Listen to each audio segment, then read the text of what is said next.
So you clicked on this video because you too noticed that the gaming industry somehow changed. Some feeling or something has changed drastically.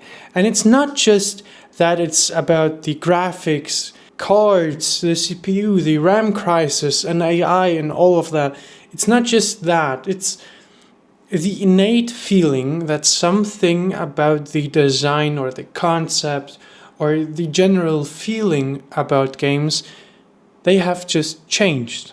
I would argue that the golden age of gaming was the time where we all went to a mall, a shopping mall, and went to the nearest GameStop.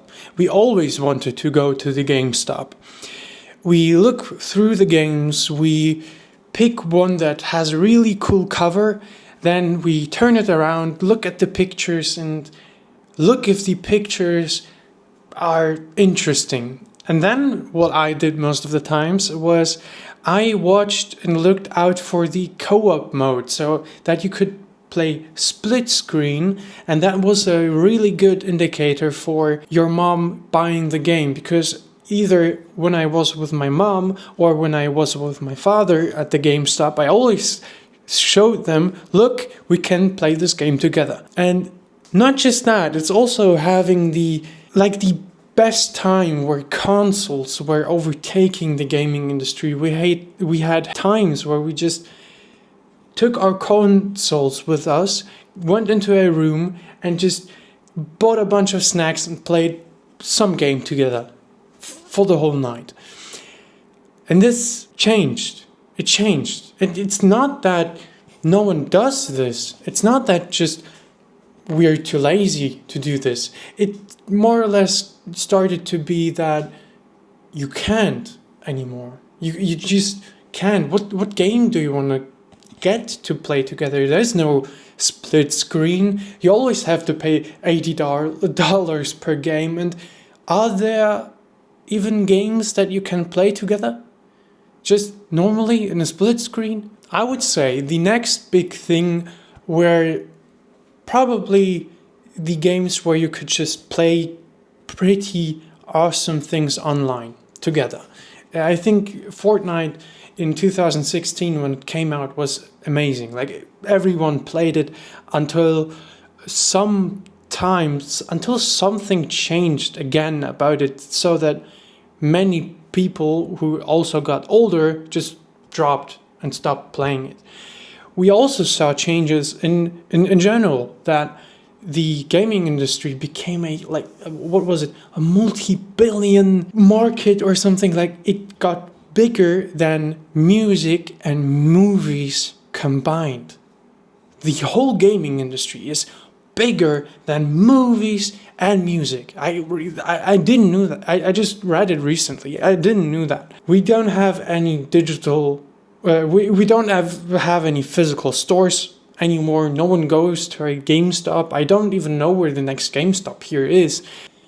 One also important fact with that is, because the gaming industry started to be such a big pool of money, a lot of investors and companies, and I don't know, how are they called, shareholders and everyone, all of them entered the game. All of them started probably to look at the money and have their have their greedy hands rub at each other. So this is something that also entered the picture. And now to you. I want to describe something. Have you logged into a game, went to the daily rewards, checked your battle pass status, have done your weekly missions? Have you tried to gain the double XP mark?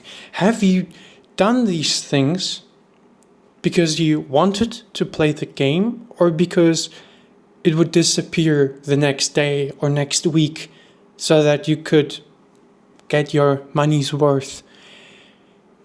Have you sometimes just logged into the game to get the rewards and then stop playing it? Like, you haven't even reached playing the game. You just logged in to get all the rewards. Because exactly that happened to me multiple times, and it stressed me out. It just stressed me out. And I didn't even play the game. It was some days I have played one game without playing the game just to log in and get all of the rewards and then leave again. I haven't played a single mission in a week. I just logged in and then logged off, basically. Now I would like to deliver the missing piece, because I can explain to you why it changed, why it feels different, why it's all not that memorable. It's not old versus new. It's not that the older games have been somehow different than the new games are. Like, we have probably the best time to play games ever. I'm not talking about the RAM price. I know building a PC, the consoles, it's all expensive. But before that, even before that, it was amazing, or it is amazing. The missing piece, or the difference in all of this, is that, let's say we have two mechanics. In these mechanics, they are either there to give you an experience or to keep you playing the game. And I'm talking about the system where you have daily quests, you have battle passes, you have the game pass where you monthly give out money to experience new games. I'm talking about that. The experience part of gaming would be stories, it would be having characters, it would be having an amazing play through something. And we have both categories of games where you could say this one game is more experience, the other game is more retention, keeping you at the game every day for as long as possible. And we could say that one is story driven and the other is about multiplayer or just competitive gaming. I will explain to you how these building blocks work, or what these building blocks are that make or break the games in this kind of way. But before I do that, I need to explain to you why or how something is good or is bad, or where the difference is in another realm. It's in emotions. So, story-driven games, games that have given you the feeling from the past, how the old gamings felt. It was about complex emotions. Yes, complex emotions. It made you happy, it made you sad, it made you, I don't have any examples of emotions, but it's a whole pool of emotions that you experienced throughout the game. Now, on the contrary, we now have games that always focus on this fear of missing out. It's always the engagement part. It's always making you feel that you're missing out on something. And this is also, it's not good or bad, but it's the only emotion that this kind of system provides. And now to the blocks. Now, what do I mean by that? I have summed up some of the blocks where you have something like ownership. You know, modern games, and I would count it as something bad. Modern games are always online. They're depending on online services. They're hooked up on accounts. Sometimes they have a monthly payment that is due, that you have to pay to play these games. I'm talking about like the Game Pass, for example. You only get the game as long as you pay into the Game Pass, and therefore you have a monthly payment to play the game. You need to have your account. You have to be always online. All of your connections, saves, progresses are all online. And once you, for example, lose your password or forget something or play somewhere else, you always have to have these credentials to play the game. In the past, you would have the disc, you take it to your friend, put it into the console, and you're ready to play. No logging in, no credentials, no online services that are needed to just play a local game. All the saves are on the console. So it's different. It's completely different. This is one part. It's ownership. It starts to change. A lot of these things change. Another thing is progression. You have on the one side, the only real progression you have, for example, multiplayer games are battle passes. You have XP boost, you have ranks, you have maybe daily quests. Can you view this as a progression? That's it. Like multiplayer games only have a progression of a rank, of how good a player is or is not. And on the contrary, we have story games. The progression there isn't a story. It's how far you have played, how many Easter eggs have you found, how good of the skills of this character are you able to use. The gaming experience there, again, is completely different. It's not just one way up where you can only go up the ranks. It's unique and different for everyone else. Like my, for example, Cyberpunk playthrough is completely different than yours. And if you haven't played it, I encourage you to play it. I have a whole video on why the game changed, how to play it, why to know how to play it, and so on and so forth. And it's not that having one of these blocks in the game, they're not inherently bad or good. For example, we have, again, another block is monetization. How does this game make money? Because, of course, everything costs money. Everything, like even the development, the server, everything costs money. So there are things like DLC. There are expansion packs where story games often work around. But you also have premium currencies like the V-Bucks, or you have rotating stores, you have microtransactions, you have loot boxes, you have gacha systems. It's not really that one is bad or one is good. It's just you see that in worse or bad gaming experiences, one is more seen than the other. Like Cyberpunk has a DLC, it costs you money, it costs $40 or original price, but I really like this DLC. It's really good and it has an amazing gaming experience. But let's say it would have a currency. It depends on how you implement it into the game.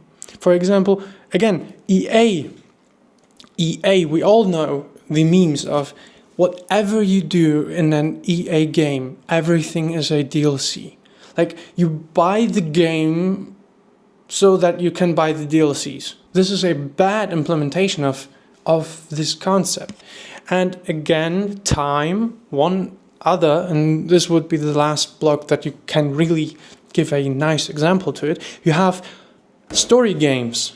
You can pause them whenever you want. You make a save on your favorite part of the game or an important part of the game where you have to do or take a decision on to follow or betray someone. You can replay it however and how much and often you want. On the other side, we have like the dailies. We have weekly missions. We have monthly events. We have limited events where you can only get them once and get this specific skin, but you have to play 80 hours for a whole week to get that skin. Like it's again not inherently bad, but having too much of one thing than the other makes it good or bad. It's how you use it. And again, I, for example, noticed that I'm way too stressful playing some multiplayer co-op game instead of just playing and cruising around Cyberpunk, Night City, and posing whenever I want and have to. If someone comes by and, I don't know, wants to talk to me, I just pause the game, save it, and then maybe turn it off because I can play from that point on whenever I want to. And I think this is the most important observation. It's currently, I think currently, if you choose to play modern games, choose something like Cyberpunk. Choose, I don't know, Baldur's Gate, choose Elden Ring, choose Alan Wake, The Witcher, whatever. Try to play a story game, which is also good. Like we have Halo campaign involved, where everything is again hooked to an account. Cortana is trans. There are female characters which want to show Master Chief how to behave or try to be better, or like they're bad representations of story games like Campaign Evolved. Just play the original at this point. Yeah, it's just a good game like Cyberpunk. Try it. Just try it. And try it and delete or just put it aside your multiplayer game and just try to play something which can really relax you and give you a better experience. I think this is story, the characters, the music, the background, the whole experience that you are missing out on. Don't forget what I said in the middle or beginning of this video. I don't want to say that all multiplayer games are bad, but I want you to acknowledge that it changed. Modern games have pivoted in these two extreme places where you are either just paying a lot of money just to get a little bit of an experience, and on the other side you forget that there are really cool story games that they don't take that much of your time and give you a really nice experience. Just be aware of that. Maybe you're playing a different mixture of games. Maybe you're playing a multiplayer game and then hopping on Cyberpunk or GTA 5 or whatever.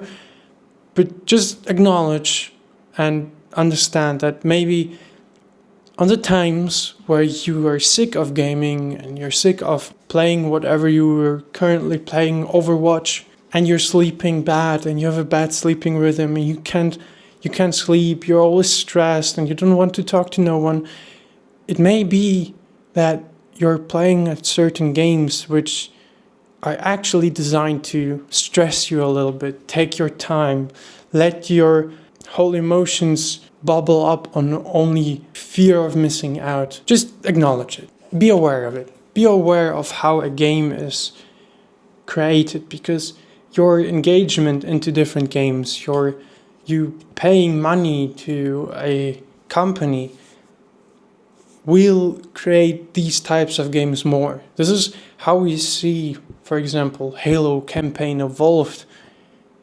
No one's buying that game. No one wants to play a Halo with a little bit better graphics, full, like complete bugged out, and having a trans Cortana that you have to look at. I don't want to look at a trans Cortana, so I'm not going to put my money into that game. But for example, Project Orion, CD Projekt Red, Cyberpunk, creating Cyberpunk 2. I will buy that game, and if they have a DLC, I will buy that DLC, and I will make a video about that, and I will praise it if it's good, and I will hope that other people play that game and pay the devs and the development team the money it's worth, and therefore have a good example where good games are treated nicely and bad games just don't get any money. Because it's a normal logical thing, supply and demand. If you pay money for a really bad game, further down the line you will get another bad game and another bad game. And if you put the money elsewhere and see and really understand where these red flags are implemented, you can just immediately see it. For example, GTA 6 again. I only see really bad and red flags about that game. Even the launch, $100 for the real game, because they have the base game is what in GTA 5 you had for the full price, and now you have to pay $20 extra to actually get the real game. But they put it behind a paywall and say it's premium, like it's already a red flag. So maybe don't pre-order it. Wait. The game is going nowhere. I think that's it. I'm talking too much again. Thank you very much for watching. If you have an opinion about this, put it down into the description. No, not. I'm putting something into the description. Comment down below. That's what I want to say. Bye.